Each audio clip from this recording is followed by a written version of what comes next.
All right, so we're in here. Um, my today I want to talk about how the right wingers were able to come back in full effect, like it's 1964, and that is because of the extremism of the Saya BLM era of the 2010s. Yes, that was a PSYOP era. Um, that was just put in place to create racial tensions in the country. And that's always something that, the people in power, the media love constantly throwing the gas on. They constantly love putting racial tensions out there. You know, to have something in news and they'll keep it going viral of um some black person saying something crazy to white people. I hate white people. I just hate white people. It's like, dude, why is this guy getting attention this long? Please make him go away. And he'll just be in the news cycle. Really they'll have it up some like somebody who's supposed to be a professor, some professional saying some, you know, on on something that you can't really substantiate about white people's privilege and things like that. And they were able to get away with that in the 2010s, because the 2000s wasn't really a radical decade. Everyone was just really concerned on containing terrorism. So the 2010s was kind of like, all right, you can jump back in now, but now you're also doing it with social media. So like, this social media was a new platform. So talking about racial issues, like anyone can do it now. So this is where all the, everyone was filling up this vacuum of talking about racial issues, and everybody was getting on the stage and acting as if they were, Al Sharpton or something. Everybody became their own Al Sharpton. Um, all you need is a phone. You got a phone, you could talk, you can get out of here and you can picture racial, you know, soliloquy. You can go on a whole diatribe. I don't have a problem with that. I'm black, um, and I definitely was with the idea of fighting back against, the discrimination that we have to deal with in this country. Um, and I like the idea that we could use our phones to even things out, because before phones, you got your ass whooped by police. They want you that was it. You got your ass beat, and you had to fucking,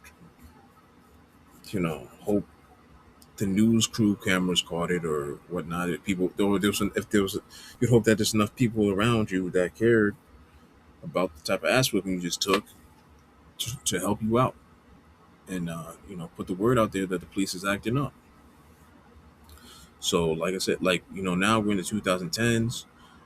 People are all racially talking about this and that, and how police brutality is so unfair and da da da da. But then this weird thing became stuck to the BLM era, and you see all these rainbows now being.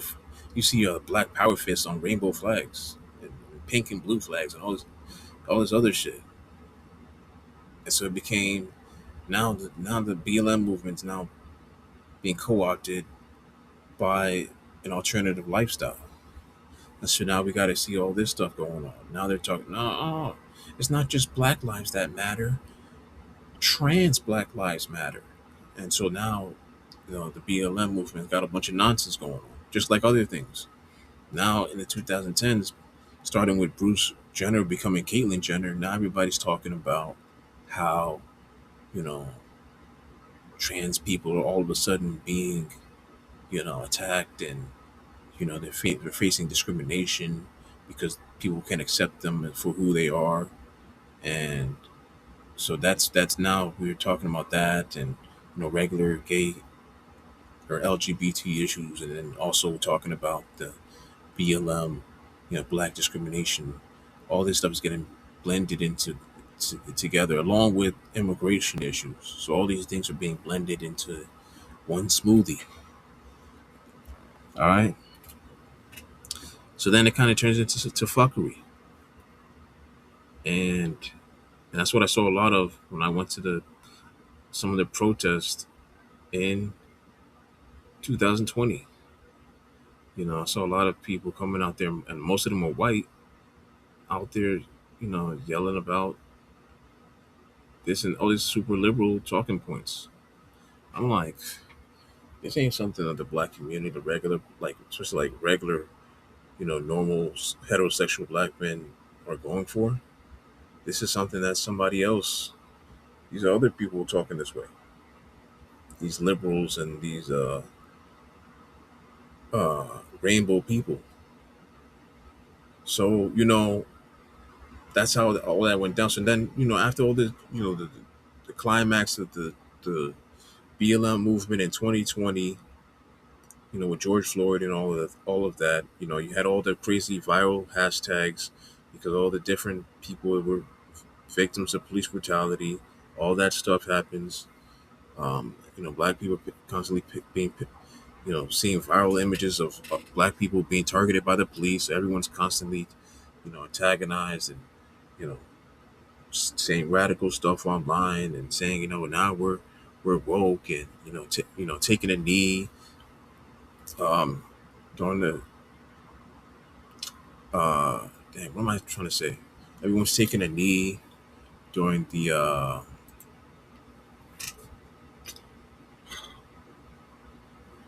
everyone's taking a knee.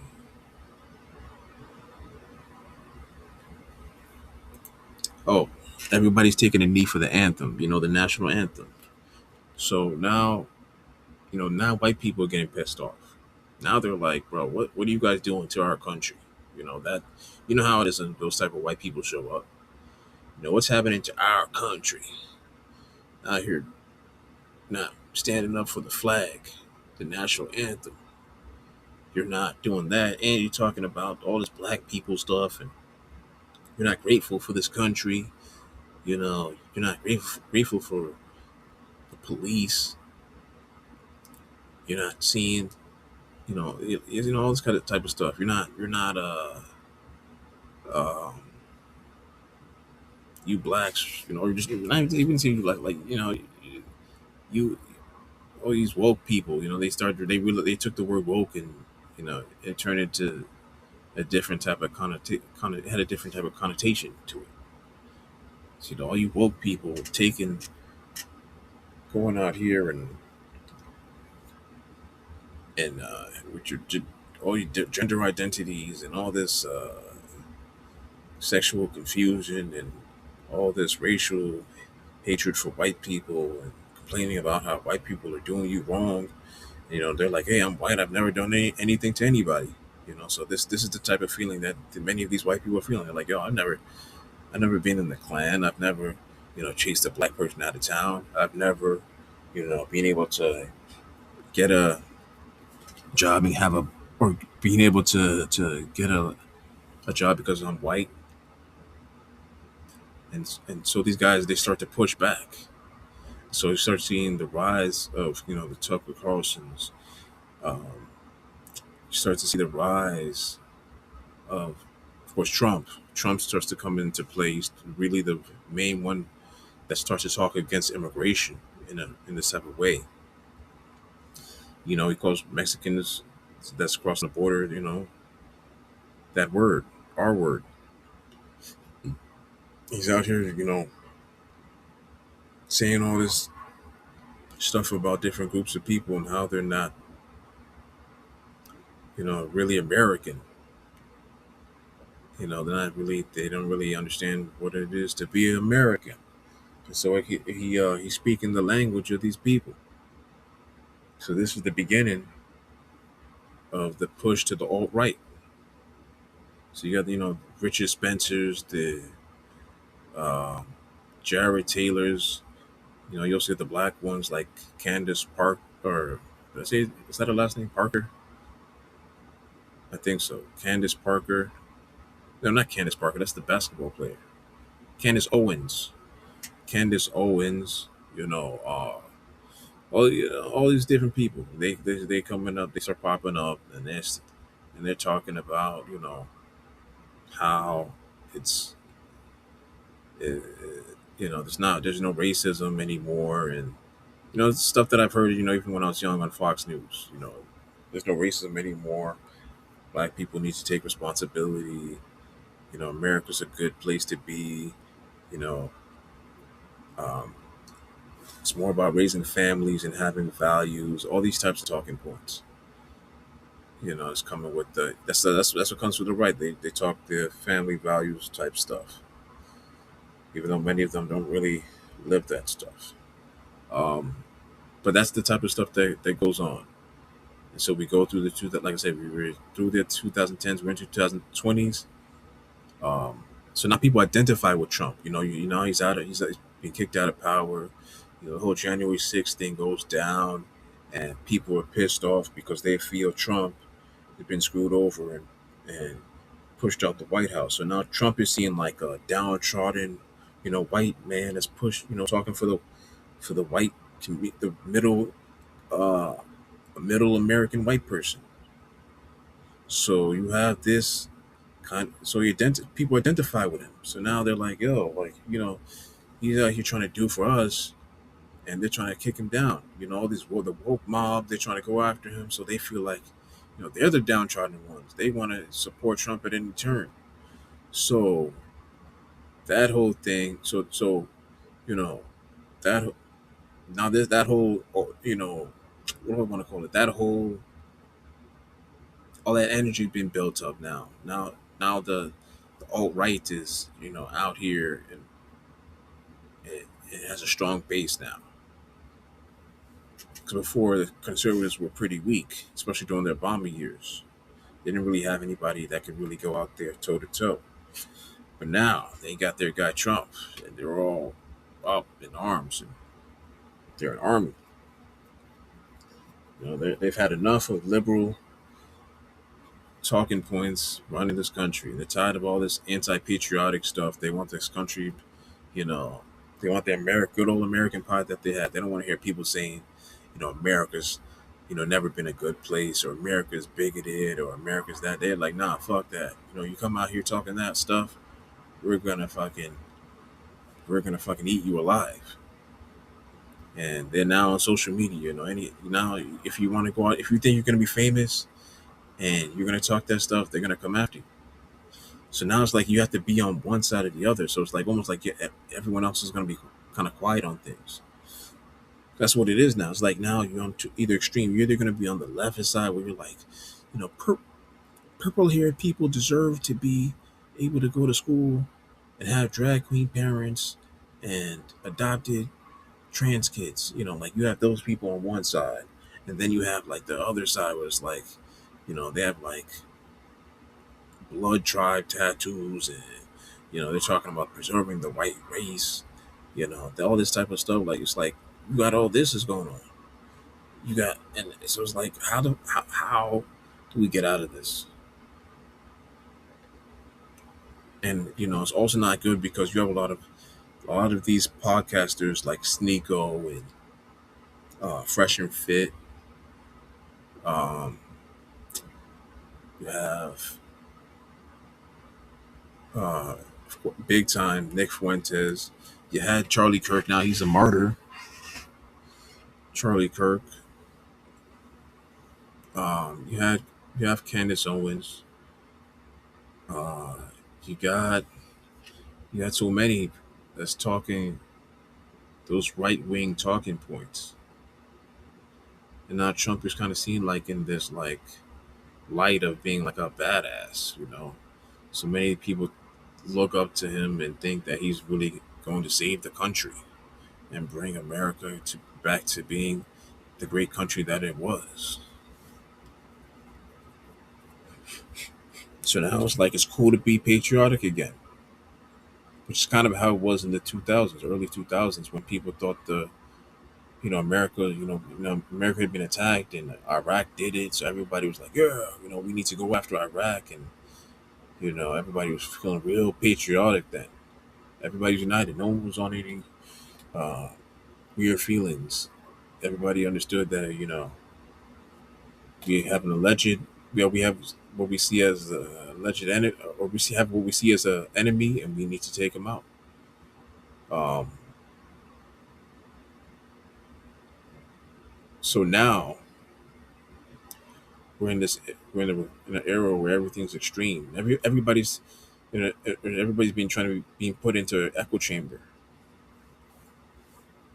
and now the youth are being fed all this extremist slop, and basically constantly being put in like this state of anguish and fear, like, oh, they took our country away from us, or oh, they're going to take your rights from this right wing, these right wing bigots are going to take your rights. Everybody has to be put in this state of like being put. Everyone has to be put in this box where you have to identify with this side or that side, and this really, to me, is a trick from the elite. That's what they want. They want people to be boxed into certain categories. They don't really care about.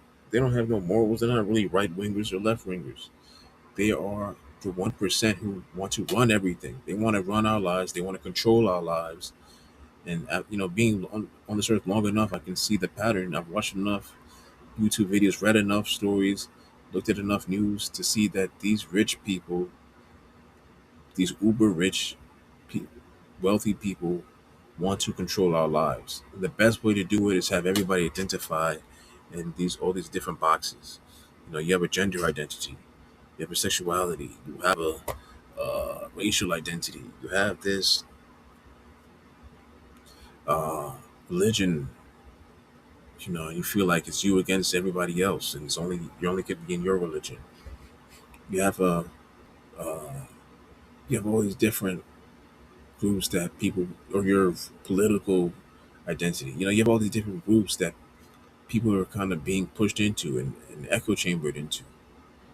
And all this stuff does is it breaks us down little by little into little sections where we're supposed to be strong and move as one and demand that the rich stop screwing us over, because unemployment is up.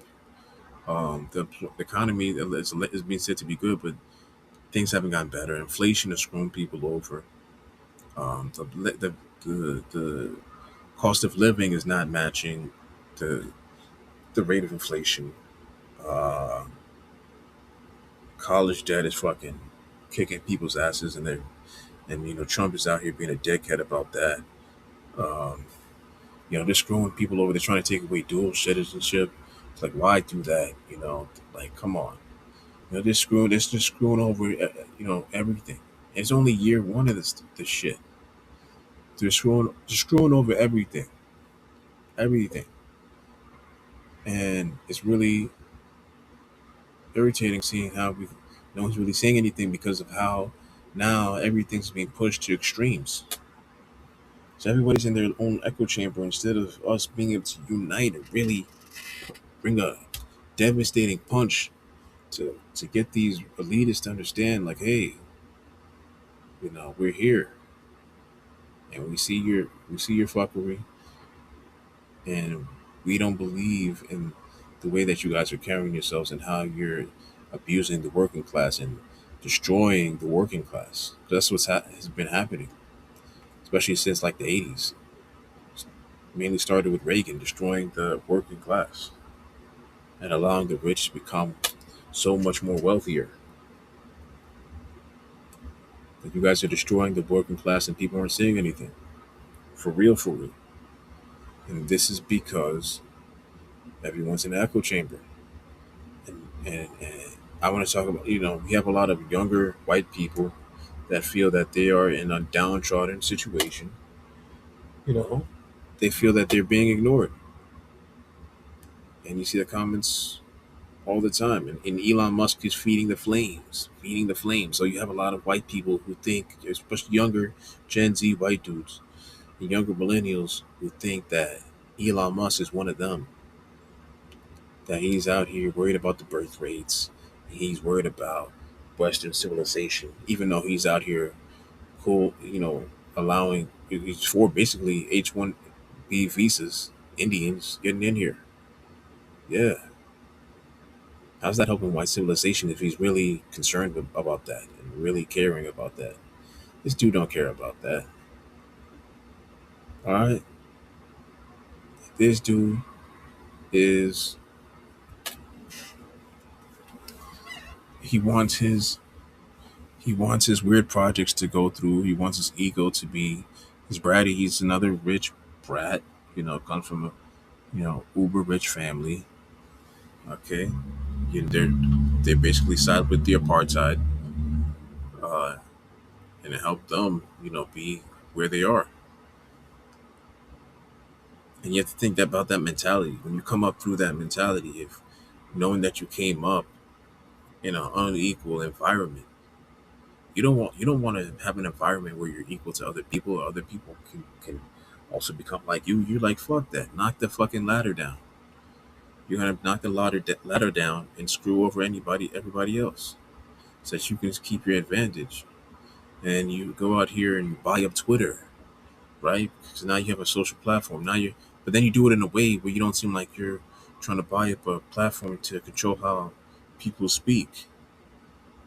You buy it up and make it seem like you're against the woke mob, and you're constantly concerned about birth rates, and you're constantly concerned about Western civilization and all that type of stuff. Because really you're just buying your consent and getting people to go along with your ideology, because you don't want to do it in an unpopular way. You don't want to be like Bill Gates or something, you know where everyone can kind of see that he's like weird about vaccines, and everybody's like, what is going on with this guy? The people aren't really on board with Bill Gates. He's you know uh, just very clearly has a globalist ideology, in my perspective, and like just like in a regular person's perspective, he's not even like thinking about this stuff. Like, he just seems like a odd guy. He just seems like a guy who's just constantly uh, obsessed about certain things that regular people aren't thinking about, and so they're not going to be all thrilled to care or give a shit about the projects that Bill Gates has. But if you're like Elon Gates and you're going on Joe Rogan's show and smoking a blunt, now, oh shit, like you're appealing to a whole audience of especially younger people that think you're like cool and you're down.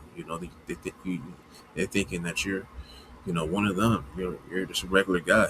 And that's my first time sitting here. That's where I first heard about him. So I'm thinking he's just some cool billionaire guy, and he's got projects and things like that is going to get off and help humanity. But then you start seeing him basically expose himself by talking, being online. And he starts being like, "Wait, hold on, what is this guy talking about? Like, what is going on? This guy's saying some nutty stuff. This guy's saying things that's just detrimental to society and the way that things just go. Just the American mindset, just the mindset of people anywhere. Like, his mindset is flawed. Like, his mindset is that of somebody who lives, has lived a really rich, protected lifestyle. You know,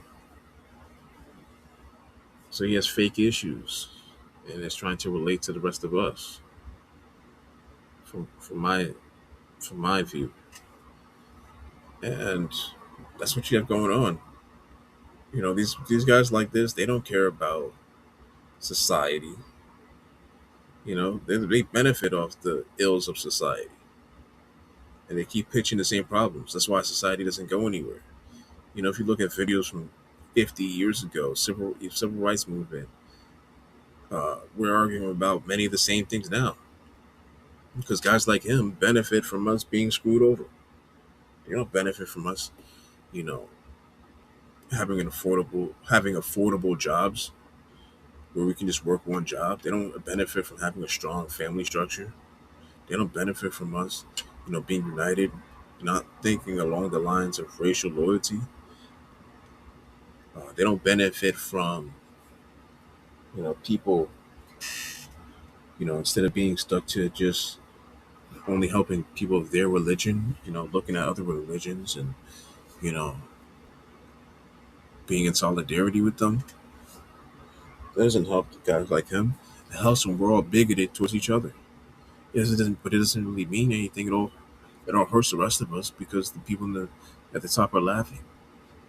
All right, the few people at the top are laughing because they get to stay on the top longer and they get to get more, and they're greedy, so they want more,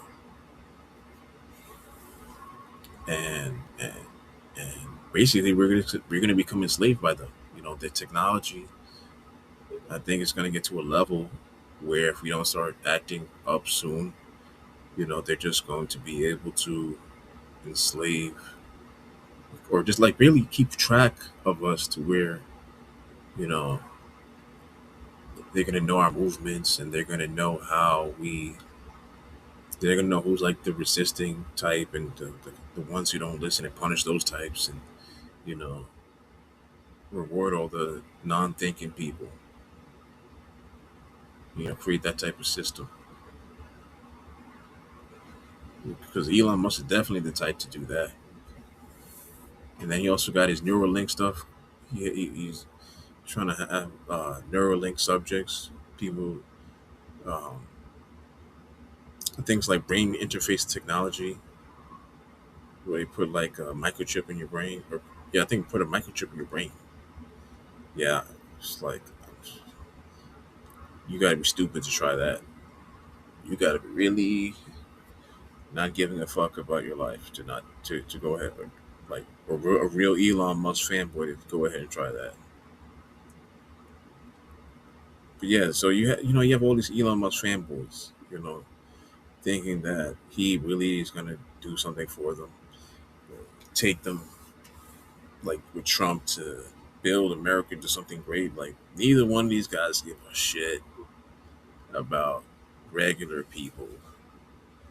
And you can see that with the projects they've done. Or in the things they've done this year alone. Trump in Argentina, what the hell was that? Took the money, I think, from the farmers, American farmers, uh, gave it to the Argentinians, and they screwed that over. You think Obama could have got away with that type of stuff? Man, fuck no. But Trump's out here doing that, and his fan base is still cheering on the sides. And Elon Musk, he's got a bunch of scandals. He's got a bunch of issues. Um, he's not gonna go out here and do any of that stuff that uh, people think he's gonna do. He's gonna go out here and try to create, you know, technology that's gonna help his elitist folks benefit, so that they can continue to rule the world, and they're not gonna change things up because of some fanboys or some normies talking online. That's just the reality, you know.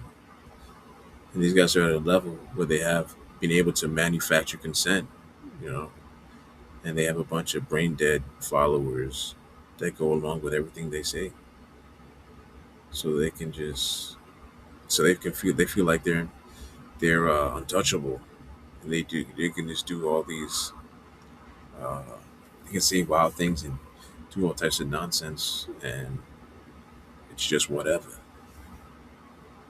Uh, this is how we've gotten here, and just letting everybody know, like, we're all getting tricked, we're all getting screwed over, and this is something that happens so that the people in power can stay in power. They don't want to give that up, and they play all these games to screw us over. And there's a lot of psyops going on, and a lot of, uh, you know, things that go on to keep us from obtaining our true best interest.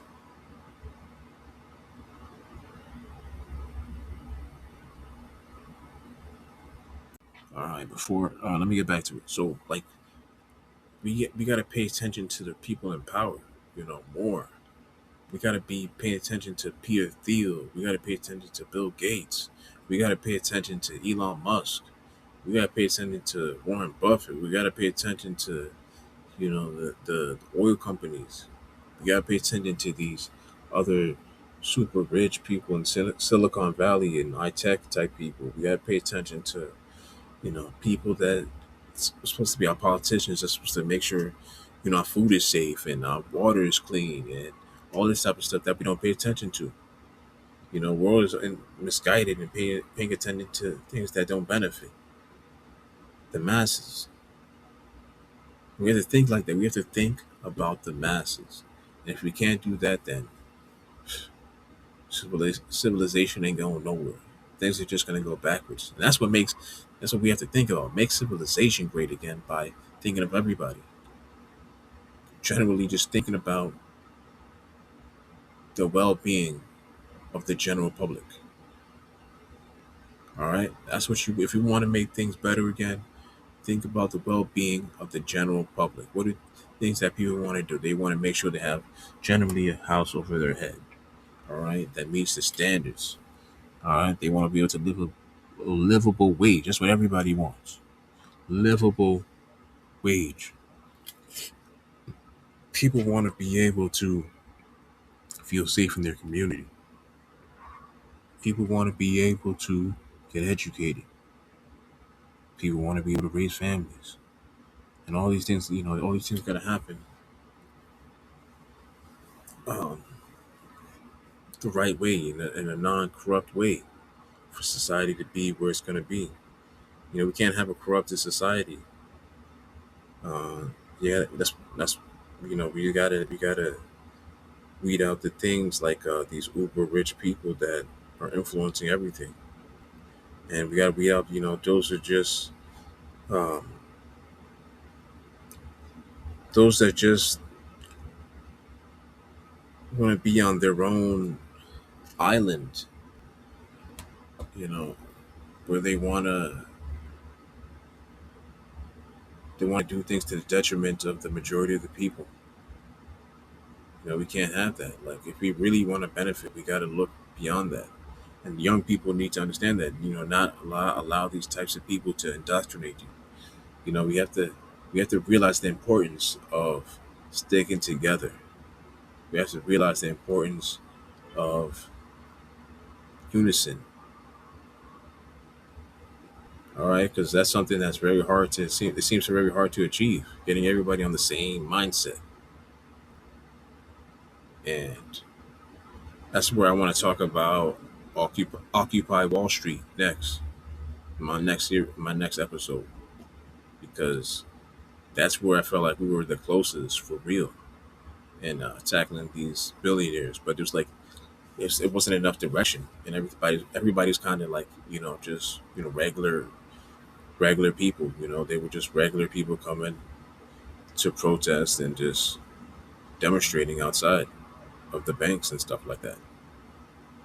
And because it was aimless, it couldn't really stick for too long. And then it went away, and the rich went back to how they were, living their arrogant lives. Uh, and we need a part two to that. We need a part two to the Occupy Wall Street movement, and we got to really tackle these issues because, yeah, and we got to stop being on people's nuts. Stop being on Elon Musk's nuts. Stop being on Trump's nuts. Stop being on Kamala's ovaries.